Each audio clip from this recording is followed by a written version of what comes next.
Welcome to another MotorTown update video. Today we got the new 0.7.15 plus 1 version, which is in full release now, meaning that this is not like a public testing phase with opt-in or something. Anybody who boots up the game today is going to get the new update and it's available for everybody right now. I basically skipped the public testing phase. It was a rather short one. And yeah, there are a few weird things about this one. First up, how close it is to the 0.15 update, and also just the update number. 15 plus 1 looks more like a patch than a real update. That should be 0.16 instead. But yeah, we get new content with this, which is also why I'm covering this whole thing. But it's not like a full-size update. Also, there were a few things in the original testing for this update that didn't make it into the final version. We can talk about that in a bit as well. And I was also under the impression that this would bring back the Halloween event. For those who don't know, Halloween event happens around Halloween, brings in some ghosts that we can run over for an achievement, and some special furniture and costumes to buy. That's all time limited, but once you purchase the stuff, it's gonna be on your character unless you lose it or something. But yeah, enough about the content that we don't have access to. I think the Halloween stuff is just gonna be enabled with another patch closer to Halloween. Let's now talk about the things that are actually in this game. Starting with the Dinky series. So the Dinky trailers are for regular cars using the ball hitch trailer right here, or the ball hitch trailer cup, whatever. I mean, you can put a ball hitch onto basically any regular car, pickups, and even the Kira series. But the trailers that we had up until this point were maybe a bit oversized. I mean, just compare the size here. Besides the old quote-unquote small cage trailer, we also of course still have the 5-ton tanker trailer. Still not available for purchase. You will still have to spawn it in with one of the truck or trailer spawners. But yeah, those are still in the game, and especially the tanker trailer, that showed why we needed the Dinkies all along. Because while you can theoretically pull it with a sports car or other small car, any braking, any cornering or something would be a really tedious and dangerous maneuver. So getting smaller trailers, more size fit for regular cars, was kind of to be expected at some point. So let's talk about these on their own merits now that we know their general purpose. First up, the flatbed and box trailer. They are basically identical in size. The cargo space on this one is 2 meters long, same here, and 1.2 meters wide, and this one is maybe like 1.1 meters wide. So that's the only real difference, apart from this being an enclosed cargo space.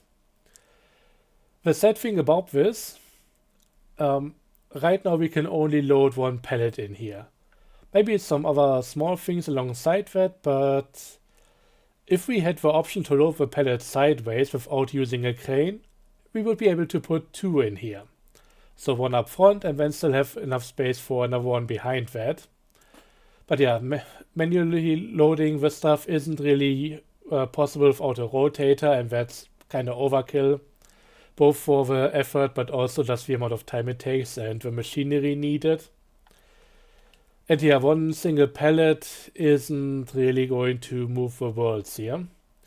So these aren't going to be great for industry supplies, more like if you're driving a taxi and you come across an industry and the taxi fare goes to another one that maybe needs something from this place, you might be able to take an item here and there, make a bit more money. But that seems about it. In my opinion, no real obvious use case, but if you buy one and are intent on using it, you are going to find something here and there. I wanted to discuss the tanker trailer a bit separately because it's a slightly different story here. First up, capacity 2 kiloliters. Once again, pretty small and not really industry moving, but yeah, this one also comes with its own fuel pump system. So yeah, you can set this up as a roadside refueling station. And given that the other options are full-on trucks, this one is definitely the cheapest way to do this. But yeah, it's also only going to last you about 1/3 of the time that the others would. I think Jimusi and Brutus tanker are 6 and 7 kiloliters. I don't know which one is the bigger one. But yeah, this one kind of small, but at least it's cheap. So for that, it would be a really good one. And again, you could maybe, if you end up doing a taxi fare over here from the refinery back to Jeju Island, might as well take some fuel with you unless you are going for an urgency fare. But yeah, I haven't tried any of that yet. But it's nice to have a few more options here. One thing I would like to point out though, these trailers are using regular car tires.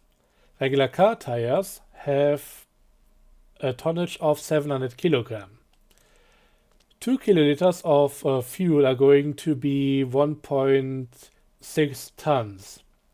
So that's already going over the tonnage of both of these wheels combined, plus the trailer weight overall.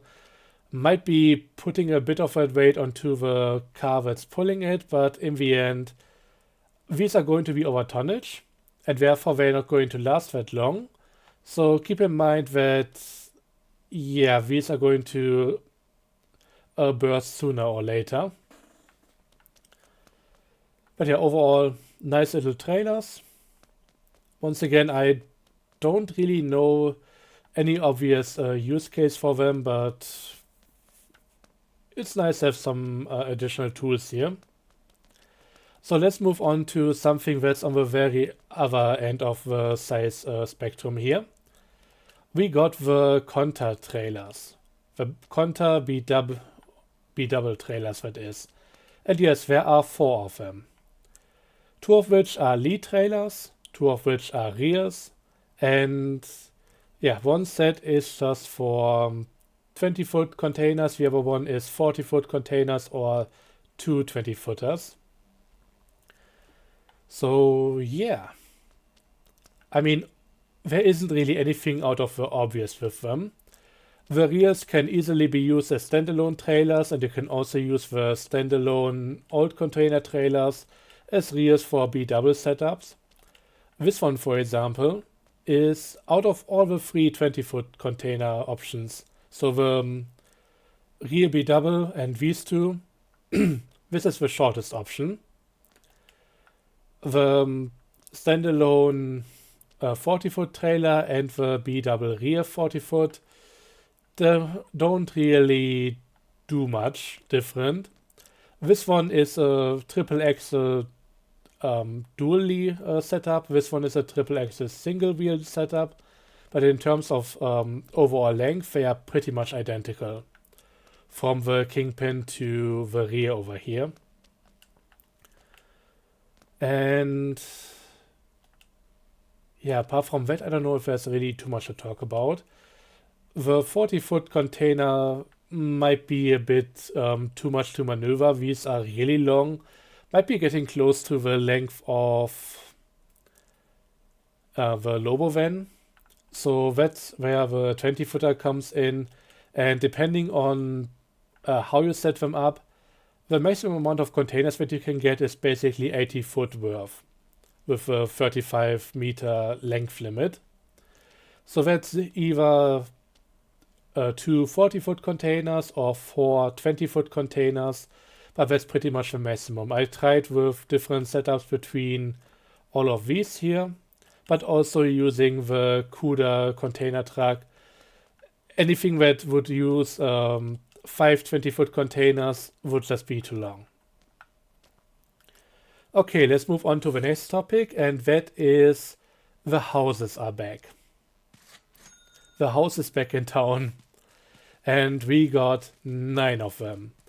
The village houses and the fishing houses. I'm trying to use them in this, or present them in the correct order here, but in the end, once you look at the stuff at the architect, you are going to get a preview, and then you can just go from there.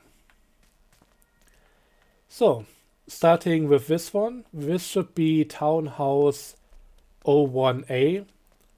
And I'm just going to be calling them Townhouse 1, 2, 3, 5, oh no, it's I think 1, 2, 4, 5. They are skipping over a few. And this one has this really interesting door setup. Basically, you can only open 2 sides here, and it's never going to even amount to a full half open because of the bar in the middle.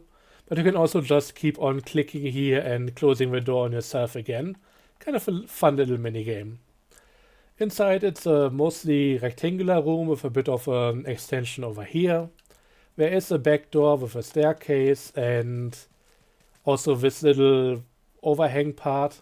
But also on this side, you got a little side shed with its own little terrace right here. And the same confusing door setup, which you can't ever fully open. But yeah, I could use this as a little side room project, shed or something. Maybe even bathroom, bedroom, whatever you need it for. But yeah, this is one of the more interesting house setups in my opinion. Well worth considering if you want something non-standard. The next one here is village house number 2. Simple, rectangular, almost square, if not completely square room inside, and that's just pretty much it.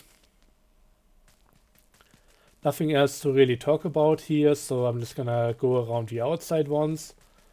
But yeah, even though it has a chimney, you would have to install the inside of the chimney manually.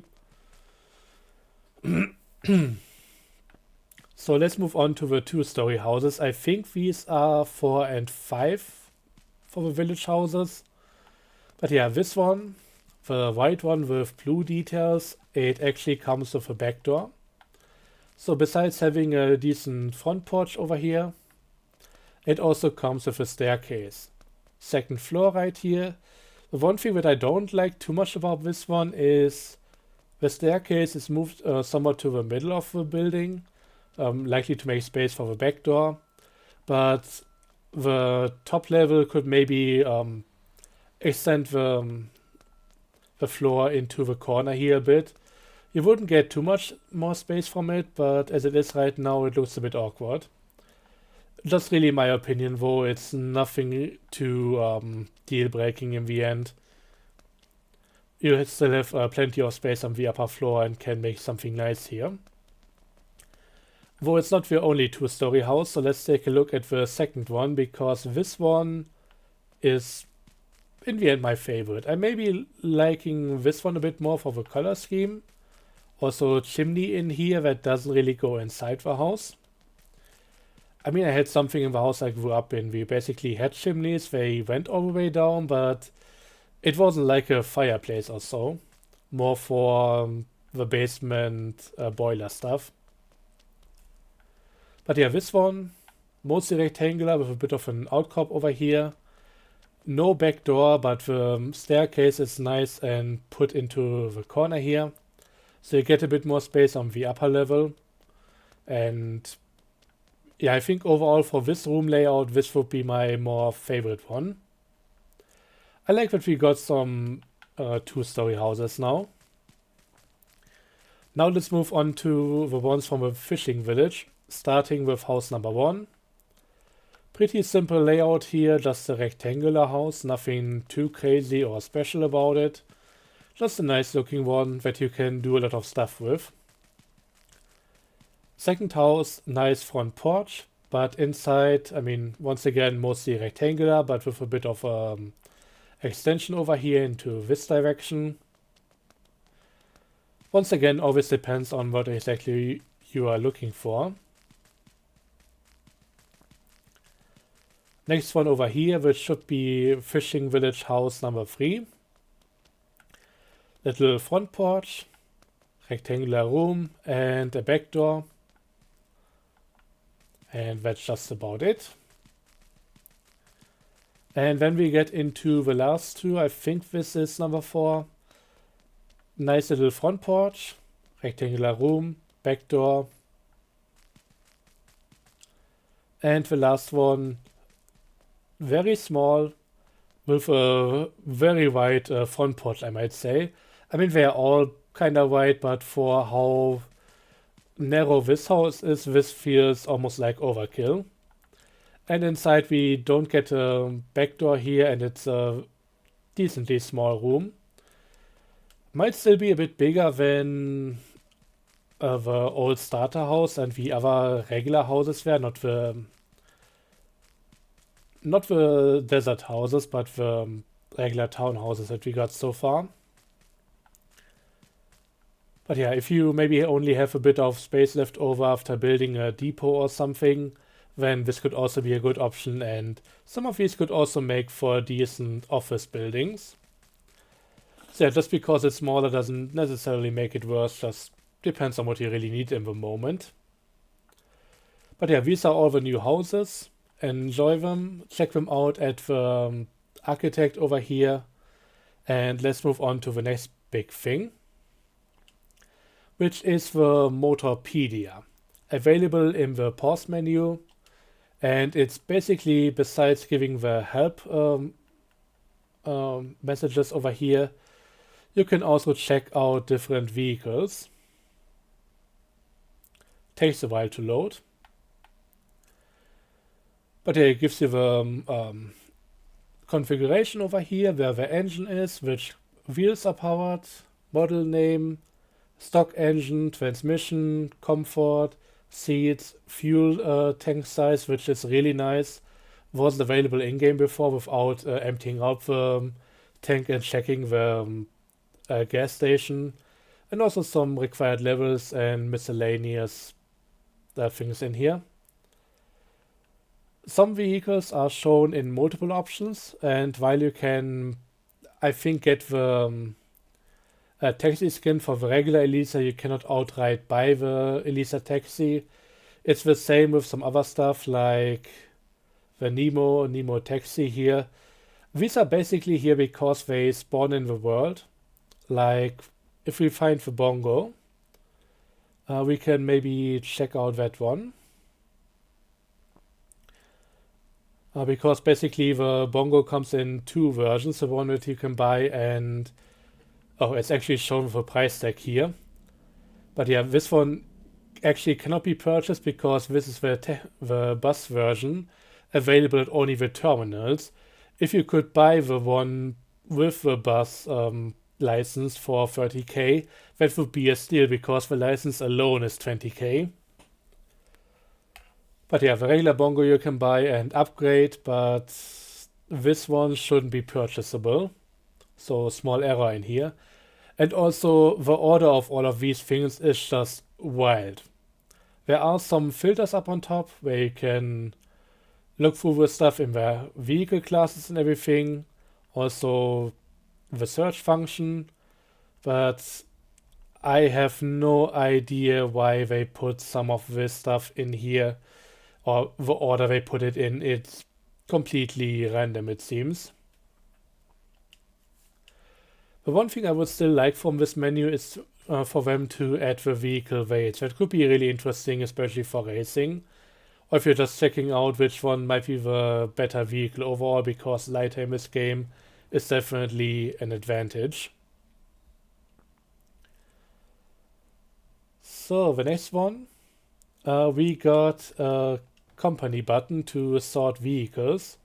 You can sort by name, which seems to be doing the part of the number. I don't really know how that's working. It's giving me the Lobo 1, then Lobo 3, then Lobo 2. But it's kind of in the order of the numbers, at least until we get to the lower numbers. I don't really know. But yeah, it's like starting with 1, then 1, 1, then 1, 9. So might be a bit of a weird thing happening there. Doesn't seem to work as I wanted. Really, what I would like to have is the option to just change the default order here.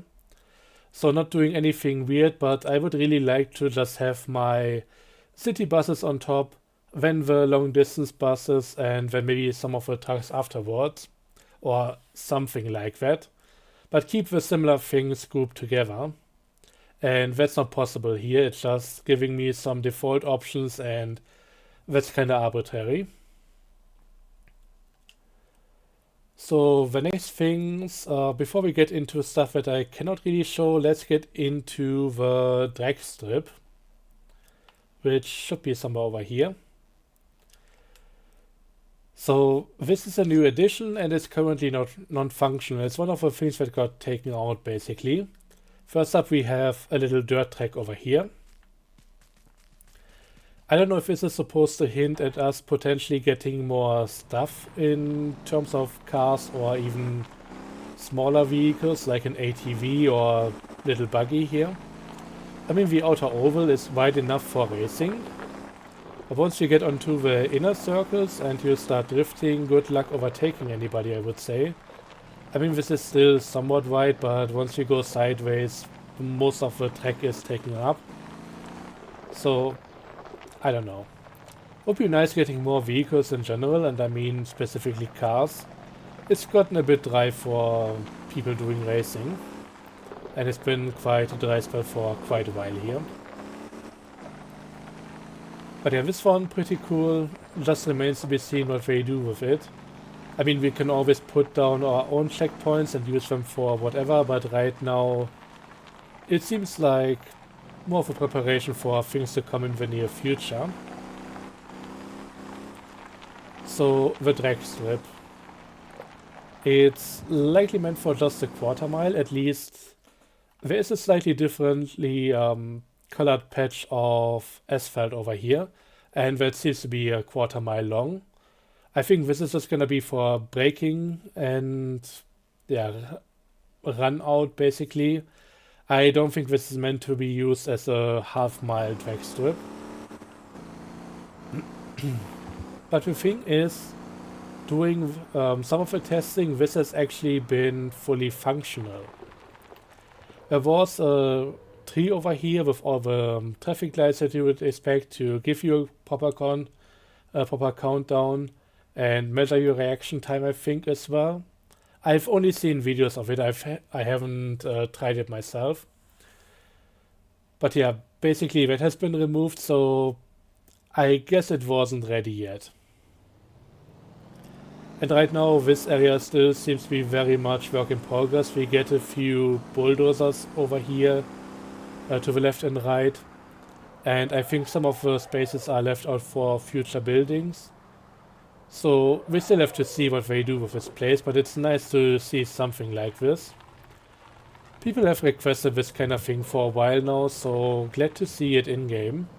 And I hope this is only the start of them finally adding some more stuff to racing. I was actually hoping that if we got a drag strip, that it would maybe be coming in alongside another racetrack, just all integrate into one.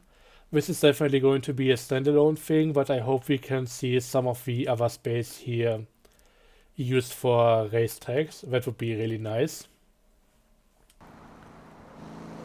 But yeah, remains to be seen if we are getting more content of this sort. Proper racing update would be amazing, including racing suits and other tuning options, that kind of thing. But even as it is right now, this is really cool and I hope to see the functionality come back sooner than later. Other things that were in the game for the testing, by the way, and got removed for the full release, we had a capture the flag mode. Basically you go into event, create a new event. We still get the option to select event type, but it's really only race right now. And there used to be another option for capture the flag, and I mean, I didn't try it, honestly, but yeah, it was there for a while and I hope it makes a comeback. Sounds like it could be pretty fun. but you couldn't even choose the area that it would spawn in, and I don't know how it went overall. So yeah, sounds like it would need a few more improvements here and there. But yeah, that's it for map additions. We also get this road over here, and also another one right here going to the dirt path, although I mean to the dirt track. This is also only a dirt path right now. I don't know if the line here means that it's supposed to be paved or anything, but the dirt is all that we see here. So let's talk about a few different smaller things before we end out the video. Starting with an option for people suffering from epilepsy. So if I go to options here, gameplay, and down to the last point of general, I can now disable flashing lights. I don't know if it really works as intended, at least I'm not sure if it works fully, because right now there seem to be a few weird little exceptions. So yeah, the main thing that it does right now, if we look at the ambulance and turn on the flashing lights, maybe not including the siren, well, all of the lights that I installed are now on permanently, instead of having the double flash pattern. The ones that are part of the car, they are still flashing a bit. I don't know if they even have actual light sources, or if they are just brightening up the texture here. But yeah, also the big light on top doesn't flash anymore. There were a few complaints after the last update came out that some people basically turned their vehicles into flashing Christmas trees, and that just wasn't really for the best health of some of the other members of the community. So I'm glad that they got a quick fix here, and hopefully everything works better now. But yeah, lights that are part of the vehicle model, they don't seem to be part of the setting. So if I turn this on, I'm getting the same pattern right here. And even rotating lights, which I think would be more of a critical thing over here for epilepsy, they are also still rotating and emitting light. So at night this can actually still get quite busy. And yeah, if I go back to the option menu and turn this off, then I'm of course getting the full flash effect again, as you can mainly see on the ambulance. I also got some extra lights on this one here. But yeah, at night this is really potentially taxing and could be dangerous for some people. So I'm glad that they addressed this. Okay, now on to some other minor points. They added some web API to manage police whitelisting, admin stuff, commands, player list, and yeah, that kind of stuff. You can also disable the commands, and I don't know what it's all for. I'm not really hosting my own server. But yeah, since some communities have already been using live maps and other things on their website for the server, nice to see some additional options here for those. You can now also trash attachment items if you put them on the ground, just so that you are not littering the server anymore. I think right now the biggest issue with littering is at the harbors, when you get the vehicle deliveries that you can just spam spawn right now. We'll have to see if they address that as well, but it's nice to now be able to just get rid of some of attachment lights a bit easier. I also found that you can strap them down on a flatbed vehicle, and then just despawn the vehicle with all of those getting removed as well. So treat them more as regular cargo. There's also an improved admin vehicle tool. I can maybe even look at it right now. Oh yeah, abandoned, company AI, player-owned vehicles, company-owned vehicles, dealer vehicles, rentals, tow requests, AI traffic vehicles. Nice. And I hope this is now also going a bit better with how with what it all spawns. I mean, I'm seeing a lot of campies here, and they are going to be all over the place. So this might be improved to the point where you don't need to be close to a vehicle to have it appear on the list. So this seems really nice. Also, it's doing the stuff alphabetically now. So seems like they finally improved that list, and yeah, it's been a pain. I got at least one server that I admin on, and seeing this improve is, yeah, really good change. Makes the job of cleaning up after other people a bit easier, at least.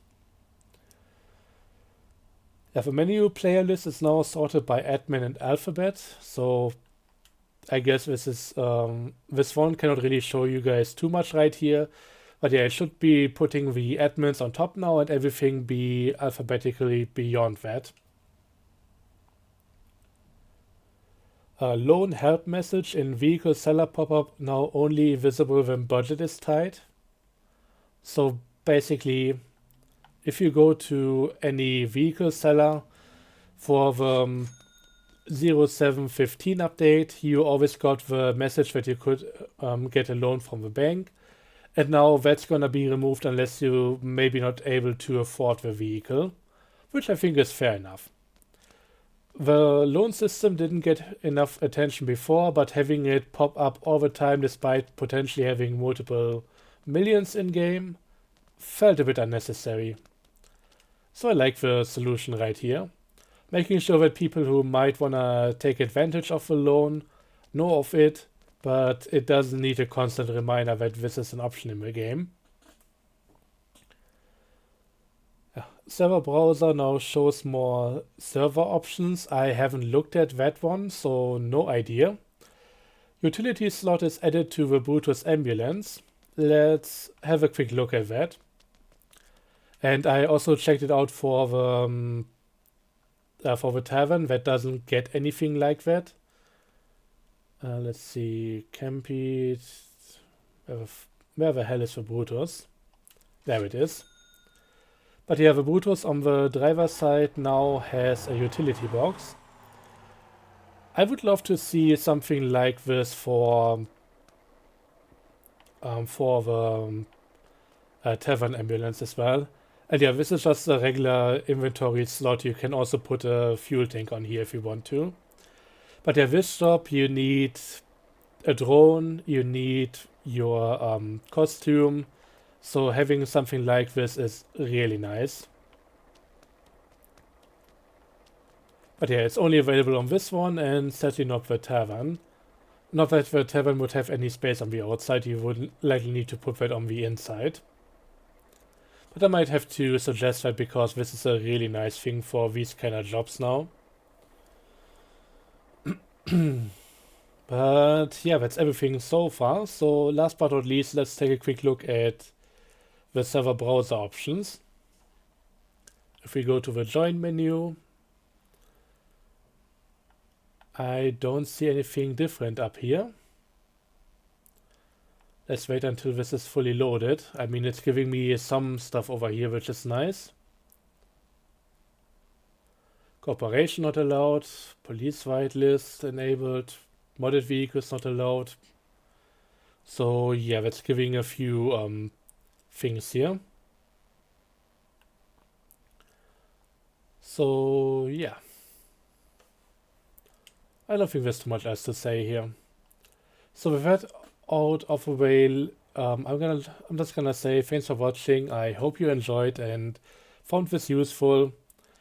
As always, until next time, have a good one and bye bye.